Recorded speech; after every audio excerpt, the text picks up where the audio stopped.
Hi, I'm Nellie Steele. Come warm up by the fire with me as I read a scene from Shadow Charms. Dewey glanced around at the illustrated surroundings. They stood in a thicket of trees. Bulbous green blobs formed the leaves overhead. I think we're inside the book. Inside the book? What? Dewey scratched his cartoon-like chin. It makes sense, right? How does any of this make sense?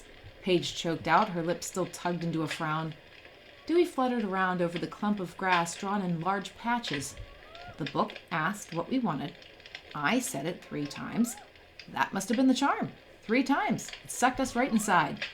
Why would it do that? Paige wailed. Dewey lifted his eyes to the flat blue sky. Because the witchlock tree is housed inside this story. What? Dewey nodded his illustrated head. Yes, the witchlock tree is in this book somewhere. We need to find it, and once we do, I bet we'll find an exit point, or the book will just spit us back out. Are you kidding me? We're stuck inside a storybook?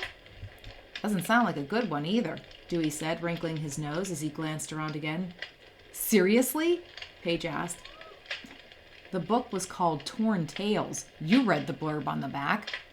Paige pressed a pointy, featureless finger against her lips. An upside-down take on traditional fairy tales. You got it, Dewey said, poking a blob of a finger in her direction. Well, that's just great. We're stuck inside a book, and we're cartoons. Illustrations. Paige's features pinched, and she let her head fall to the side. Same thing. Not really. Cartoons have a distinctive style that... Shut it, Dewey. I don't care about differences between cartoons and illustrations. We've got bigger problems. How do we get out of here? I already told you. My best guess is we search for the witchlock tree in one of these stories, and then there's a way out. A way out? What way? We're 2-dimensional images on a page. Wait. Maybe we just need to ask to leave like we did to come in. Paige nodded and sucked in a breath. I'm going to try it. No, Dewey argued, waving a monochromatic paw at her. We haven't found what we came for. We can come back in if we need to. I'm not willing to run all over this book in search of something that may or may not even be here. Fine, Dewey said, crossing his arms over his chest. Go ahead. Out, Paige shouted into the sky. Dewey pressed his lips together in an unimpressed expression. Out, out, out! Nothing happened. Dewey arched an eyebrow at her. Home, home, home, Paige tried.